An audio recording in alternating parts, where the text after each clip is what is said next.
go home, basically. Bill, after last week against Subi, what can you adjust for this weekend? What did you learn from that game? Oh, look, we were fairly ordinary last week in a lot of areas, but on the flip side of that, I thought Subiaco were fantastic. Probably showed why they've finished on the top of the ladder.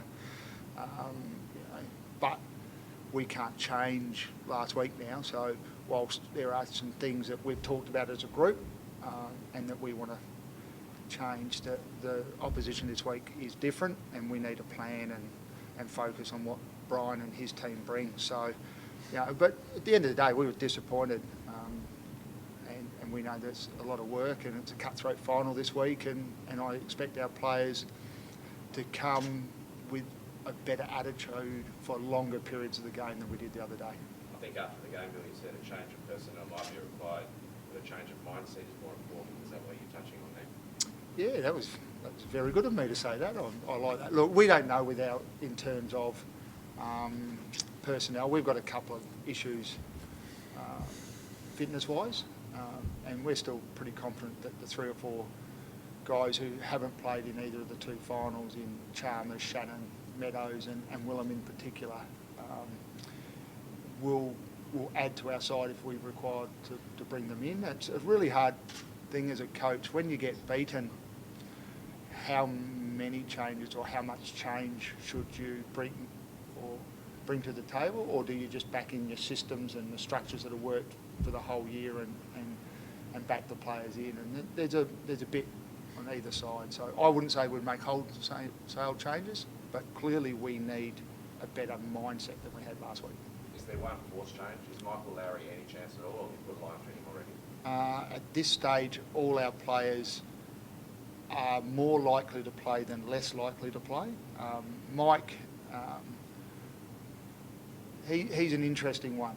An ankle, he's had it scanned and the results are favourable, but we just don't know until we train. We'll do our main training session tonight, which he won't do much at, and then he will train on Friday night to prove his fitness. So, to be honest, I won't be able to answer that question on Friday. Could you give us percentage-wise? Is he 80%? You say it's more likely to play than not, but so he's better than 50? Well, that's got to be 51 or better then, if it's more likely than not. Yep, okay. Aaron Black, where's he at? Because I think he picked up a leg, knock to his leg. Yeah, that's not his main issue. The knock he got to the head is more of an issue. No, not concussion. He got a case of whiplash, which is a fairly serious injury. We think he'll be right, but again, he's on light duty for 3 or 4 days. His leg will be fine, but he is pretty sore around the neck region. And again, until we train, all our sessions are pushed back a week for a Sunday game. So we did a recovery session last night. So I'm not avoiding the questions on purpose. Well, I just don't know until we run out and do our main session tonight how those guys will be travelling. They will all do something tonight, but in those 2 cases in particular, we'll give them till probably as late as Saturday to make sure they're right. Both Mike and Aaron are extremely important for us. But you'd have complete confidence in the boys, the likes of Wilhelm, Chalmers, Chris Shannon coming back as they have done all year. This Sunday's no different. Yeah, look, they've played. All of them were unlucky not to have played the last 2 weeks, and they've all performed well in the 2 reserves finals. The 22 that we put out on the park will need to be at their very best to challenge and to beat East Perth, and we're confident that whoever those 22 are, they'll be able to do the job for us. You were certainly very competitive in the first quarter. It just seemed to go awry after quarter time. Was there any special thing that you put it down to? You didn't break down in the midfield or anything like that? Oh, we got smashed in the midfield. Clearances, and that's generally an area that we pride ourselves on. One thing that Subi have been extremely strong at all year is having good field position. Their inside 50 differential is huge, and we were unable to play the ball in our half. I think 18 or 19 to 2 inside 50s in the second quarter. It doesn't matter what I've got in my forward 6. We're not going to kick a winning score, 61 to 35 or something. But that's not unusual for Subi to have a clear dominance in inside 50s. And I think the game we beat them at, they had an edge in it. But yeah, I don't think a negative 21 or 22 stoppage count anyone's going to win many games of football with that sort of number against them. Bill, can you talk us through tactically how East Perth is different? You mentioned different sides, obviously. What do you do game style-wise to prepare for them? Oh, look, that's a good question, and I'm sure that Brian would be interested to hear my thoughts on how I'm going to change it. Look, I reckon as a coach, and Brian may have a thought on this too, I reckon somewhere between 85 and 90% of what we do on a weekly basis is about us, and then there's a 10% tactical or structural difference depending on the opposition, the number of key forwards they got, how hard they run off half-back, their midfield structure, their kick-in structures, their defensive mechanisms. But at the end of the day, we've got to back in what we do well. We don't get to the position that either side is in now as 2 and 3 in the competition without having a significant style of play that can win games of footy. So there's some slight things that I will watch again on tape, and I'll watch Brian's side live. They do things slightly different to Subiaco, but that doesn't mean we need to do a lot different in the way we move the ball or what we do in our structures. Is that about right, Brian? Yeah, I'd agree with that. I think you always back yourselves in. Whatever structures and systems you have, I think you certainly go with those each week, and you pay a little attention to how the opposition's set up. But it's mostly about yourselves, definitely. Have you looked back on the Subi West Perth game yet? Have you had a chance to? I've watched most of it. We don't take too much out of how the game finished. What about the stoppages, I suppose? How did it work out how Subi was able to get such an advantage? I'm really interested now. Brian, come on. Yeah. You might be able to help me. Look, I think, as Bill touched on, that's been Subi's strength throughout the year. They've been very good around stoppages. Generally they win clearances, and generally they have a lot of inside forward 50s, and the differential between that and the opponent is often quite striking. So, winning your fair share of clearances is absolutely important in any game of footy, and having enough supply at your end so you can kick a winning score. As a team, it seems that you hit form at the pointy end of the season. You beat Peel quite comfortably and would have won by more if you kicked straighter. Do you feel that the team's travelling well at the moment? We've had a good patch, and we needed to have a good patch. So week by week, all we can do is try and keep building on that and taking the challenges as they come. They've all been cutthroat finals for us, which is,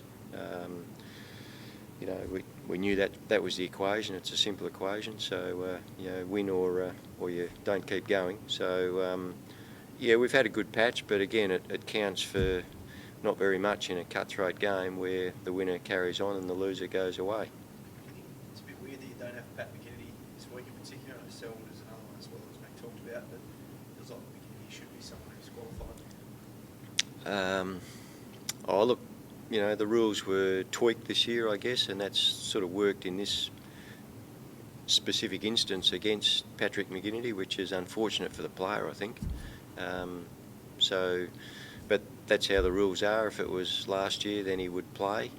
But this year the rules are slightly different, so he's not able to. So it's unfortunate for the player, I think. Do you think maybe next year they should have another look at it just for this sort of instance? I mean, it's about the player, isn't it?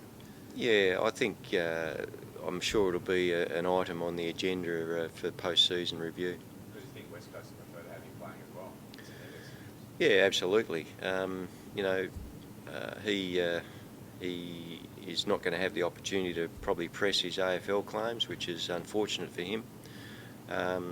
Obviously, we would absolutely like to have him, but it's more about the player. I think he hasn't got an opportunity to play, and he's missed a fair bit of footy lately, so it's sort of putting him behind the 8 ball a bit. Do you look at throwing a tag onto Black if he does get up at Nelson or Nelson, or both? Oh, look, probably Bill would be aware. We probably haven't done a lot of that across the season, but every game's different, so we'll find out on Sunday afternoon. Just in terms of personnel, Brian, Brant College, where's he at? Is he any chance to play on Sunday? I honestly don't know at this stage, Russ, and I'm not I'm not trying to hide anything. I really don't know. He's been out with a bone issue, stress fracture perhaps. So I'm really not sure what his status is at the moment. Just could you give us a line on Corey Adamson and his season?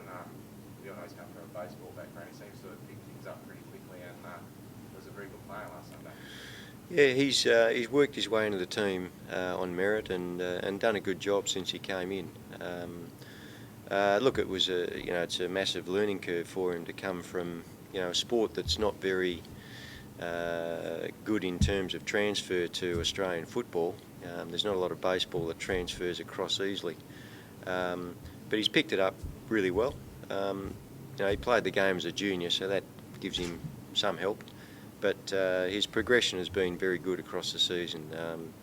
He's a strong body and a bit more mature. He's not an 18-year-old, so he's been around the park a little bit in terms of understanding what's needed at the elite level. So I think all that helps, and his progression has been very good. It's a credit to him. Bill, I have to ask you, you must be relieved that all the TV stuff's out of the way. You can just move on from that stuff. I know it wasn't a big focus for you guys anyway, playing-wise, but at least it's out of the way now, I suppose. Yeah, I thought the upside of that is that I wouldn't have to answer any more questions about it. But, no, look, it really hasn't impacted the players at all, and that's honest. So what I think everyone is happy about is that there's been a resolution. It took a long while to get here. We move on.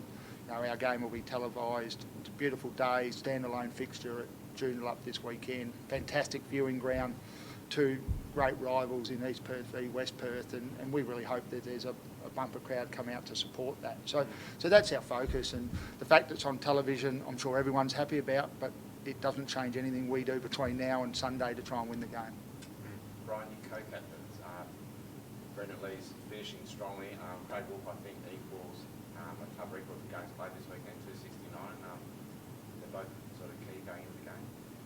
Oh, they've been excellent players for us across the season, Russ, and in recent times, they've been very strong contributors. So they're really important players for our group. They drive the group and they organise things very well on the park. So they'll certainly be looking for similar performances on the weekend. Absolutely. There's a bit of a cult hero, Wolfie. I think it's Derek Chadwick's record, isn't it? That he's equalised? Yeah, Derek Chadwick has held the record for a long time, and it's more about if you break the record, and equaling it is great, and Wolfie would be the first one to say this. It's one of those personal milestones that are probably more important when you retire, and you can reflect back on it. But for now, it's all about team success and trying to win a game of footy so that we can progress on to a grand final. That's probably the furthest thing from your mind, but next Monday night to say another medal. Could I just get a tip from both of you? I always find it really hard, I must admit, to pick a Sandover medal winner. It's a tough one. I guess you're always thinking of your own to some degree. Menengola at Subi's probably had an outstanding season, but he's probably only had 2/3 of a season, but maybe that'll be enough. He's certainly been under notice a lot. I think it's half the impact of round 11. Okay. Yeah, tough one. I'm not really sure. I guess from our group, I would think maybe Paul Johnson might have a sniff, but maybe it's just me, but I find it difficult to really sort of rate those. Yeah. Yeah, much the same. We probably look at football a fair bit differently to maybe media and umpires do, and what we as coaches value as a significant contribution is different. But I think you'd be pretty safe that it'll come out of a midfielder, ruckman or on-baller. I think at our club, Nelson, up to probably around 14 or 15 will be polling hugely. Blackie can't win, but I think after probably round 4 or 5, his season this year's been as good or better than last year's. I would expect him to poll a lot of votes. Hams from South Fremantle, I'm not really sure. We've only played Perth twice, but if you pick up stats, Tropiano's had an outstanding year. Sometimes that type of player who's not recognised takes a little bit of time for people to get onto, let's say, a bandwagon or realise their worth, but he's played in a side that hasn't won many games. So Menegola will poll a lot of best on grounds in the second half of the season. I reckon it's a really open race, and probably one of 4 or 5 blokes could win. So midfielders medal, and for that reason Andrew Strike probably can't win. He hasn't actually been a big poller. I think I'm a bit of a look at previous years. So if I went to Brian, so if Brendan Lee's been a traditionally high poller, then they're the type of guys that the umpires see. Andrew Strike's not a big poller in Sandover medals. He probably doesn't. We think he has a big influence in what he does, but he's not a 30 or 35 possession winner. He plays at half back. He's not around the feet of the umpires all the time. I'd love him to poll high, and I'd love him to win a Sandover medal, but I don't think he's a realistic chance. Thanks, guys. Done. Thank you.